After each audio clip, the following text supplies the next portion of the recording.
Now, is the Airbnb bust that everybody's kind of talking about, is that real? I don't know, because honestly, my Airbnb short-term rental properties have been doing just fine. So today I figured I'd go over why I believe mine are doing so well and maybe the reason why others are not doing so well. And really it's gonna come down to who are we renting to? Okay, because at the end of the day, we're not an Airbnb company, we're a short-term rental business, and so we need to act accordingly. Let's get into it.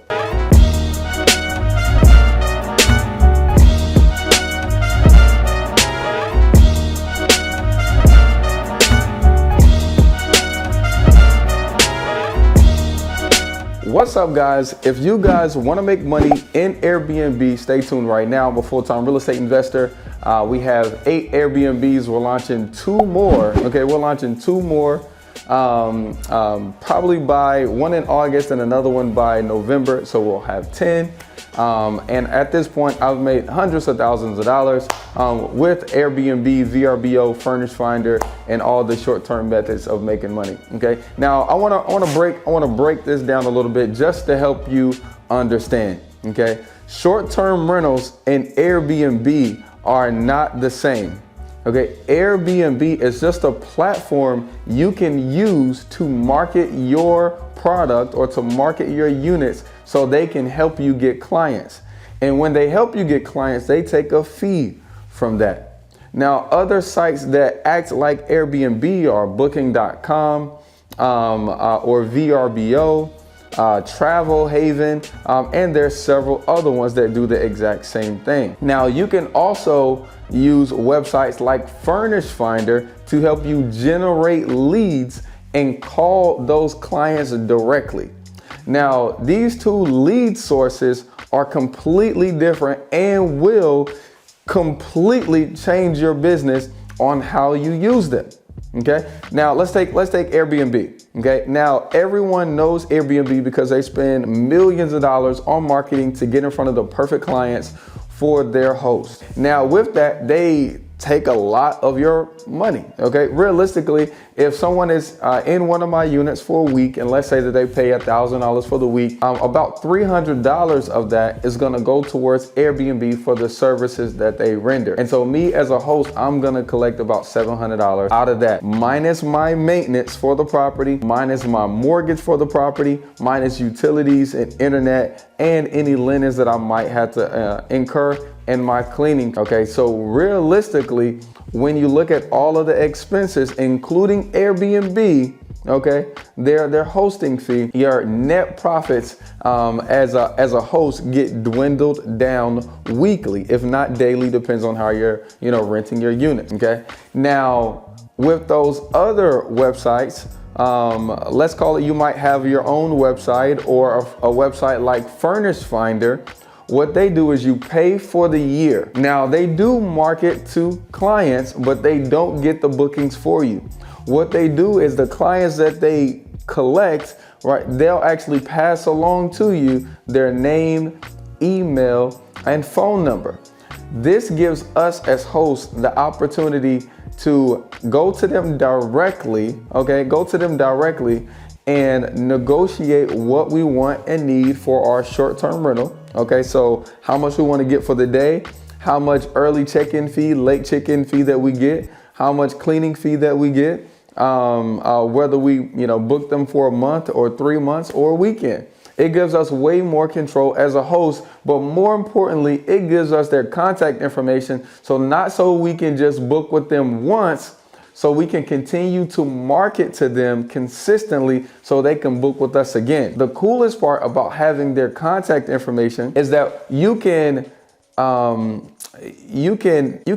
continue to get like more and more value out of one customer. Airbnb only gives you the phone number to the client after they have booked and and during their stay. Now, once their stay is up, you haven't collected their information.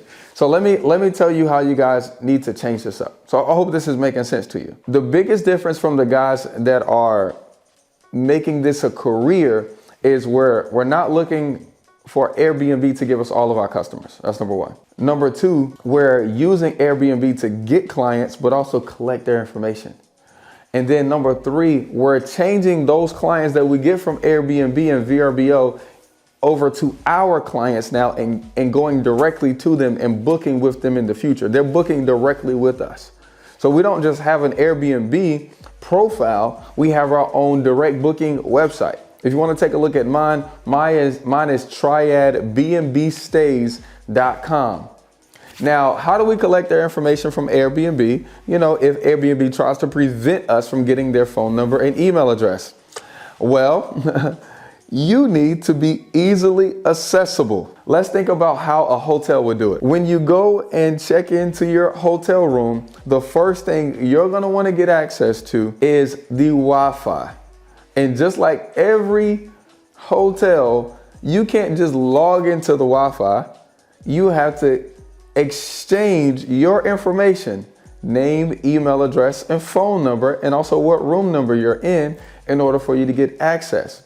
What this will allow you to do, okay, is get their information, and Airbnb doesn't have nothing to do with it. To collect their information, I actually use a little device called StayFi. It's really just like this router that connects to your router of internet and allows you to collect this info. Now, once you collect the info, I send them all kinds of stuff via email and text, okay? I'll send them 10 best things to do in the Triad during the holiday season. I'll send them my favorite 5 restaurants in the area, you know, and when you're able to connect with those clients, they'll stay with you more frequently. Now, the next thing that you're probably not looking at if you got caught up in this whole Airbnb bust thing is you're not looking at who your target audience is. Now, most of my units are 1 bedroom, 1 bath. It's like completely different than what most people are doing. Everybody's got 3 bedrooms, 4 bedrooms, 5 bedroom houses, right? But realistically, those bigger houses like that are targeting people on vacation. So if you live in a Greensboro, North Carolina, or you live in a random city somewhere where people aren't touring all the time, maybe a beach, that'll work great for a beach, you know, or the mountains in Asheville. That's great. That works great. People are coming there all the time every weekend to travel. So a touristy spot, awesome. You know, but for Greensboro, North Carolina, where people aren't coming here to tour, you know, very often like a beach, we need to make sure we're targeting the person that's coming here often that needs temporary stays. So let's take some time and be creative and think about those people who are coming here for short-term stays. Right now, Greensboro has been working on a bunch of highway work. Okay, and realistically, when they take on a new highway project, you know, they set up a timeline to say, hey, we're gonna get this project done in the next year, in the next 2 years, in the next 3 months, we're gonna get this project done. So that causes an influx of people, of contractors coming in for a short amount of time, and they need a temporary housing situation. So 1 bedroom, 1 bath are great for them. Another client that might be coming to a smaller city like Greensboro are traveling nurses. Okay, traveling nurses are here for, you know, 30 days to 60 days. And so if you have a property, you know, that's close to a highway or a hospital or downtown, you're gonna have a great property there for that particular person. Or realistically, if you have a smaller town like we do, you can look at the corporations that are in the area. So we have Caterpillar, we have Amazon, we have Wrangler Jeans, we have Lorillard Tobacco, we have JR Reynolds. And if our unit is close to those distribution centers, we can simply call them and let them know, hey, we have a unit that's available, and they'll have, you know, and they'll have people that'll book directly with you. Outside of the working class people that are here short term, who else will be good for our units if I'm not in a touristy kind of place? Okay, my absolute favorite client these days is insurance companies. Now, I'll go ahead and give it to you. The only thing you owe me is a like. Go ahead and like this video, and I appreciate it. But one of my favorite clients is ALE Solutions. They are an insurance brokerage. All they do is whenever somebody's house catches on fire, a house floods, or there's some kind of disaster, and the insurance is paying for their house to be remodeled or paying for them to relocate, all ALE Solutions does is relocate them for them. Okay, so I will sign up and register for their list. Okay, so anytime they have a client in my area, they'll ask me what I have available, and the insurance company pays every single month, not just market rent, but more rent. So we have Pear Tree. It's all furnished, just like we have on Airbnb. But whenever they stay, we typically shut off our utilities, our internet, water and power, and then the tenants, they come in and pay. Okay. Now typically this house would normally rent for, let's call it $1,700. Okay. ALE Solutions is paying me right now $3,500 a month with no utilities. The tenants are responsible for the utilities. No utilities for 6 months. And it's guaranteed income because, once again, the insurance companies is paying it.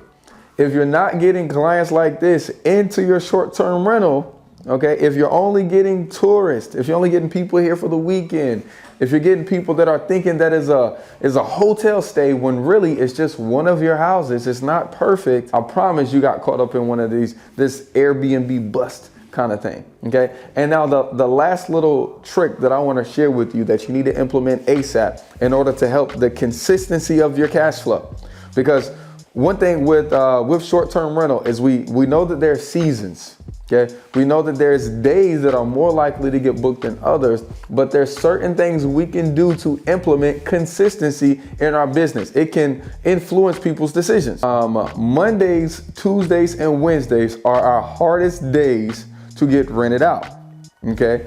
But Fridays and Saturdays are our easiest days. If we make Thursdays a lower price than Fridays, it will help someone make a decision to check in a date early because the price for Thursday is so cheap. And by the way, they're already planning on coming here for the weekend anyway, so they may as well stay. And so we can do the same thing for a Monday. Because if they get to stay for an extra day and it's only, $75 when the other days was $150 nights, hey, it makes it easier for them to stay. Also, if you will change up your cleaning fee based off of the client that you're looking for, you'll start to target the person that you want. If you feel like you're getting people who are not taking care of your spot and keeping things dirty and tearing up your sheets, then you need to change up your pricing. A higher cleaning fee tells the client that's booking your unit whether you care about cleaning or not. So if you have a 2-bedroom, 1-bath house and your cleaning fee is $50, that lets a clean person know that your house may or may not be as clean as they like because you can't afford to pay a cleaner to clean your house. But if you have $150 or $175 cleaning fee on a 2-bedroom, 1-bath house and your average night stay is $100, so essentially your cleaning fee is more than what it costs to stay there, that lets your client know that your house is probably really clean. They can afford to buy new sheets. You can afford to buy some really nice products. You can afford to hire a cleaner every time somebody checks in and out, which means that you're probably gonna get a better client, and they're probably gonna stay longer, because if they're staying for 2 weeks, then who cares about a $150 cleaning fee? But you're only staying for one night. You don't want to pay a $150 cleaning fee. So you're going to end up getting longer stays and better clients just based off of how you change your pricing. A lot of sites will call this dynamic pricing. Going down on your lower demand days, going up on your higher demand days. Okay, giving discounts for 7, 14, and 30-day stays. Okay, and then also increasing your cleaning fee so you can almost demand and get the client that you want who will stay longer and keep your places cleaner. That's how you get over an Airbnb bust.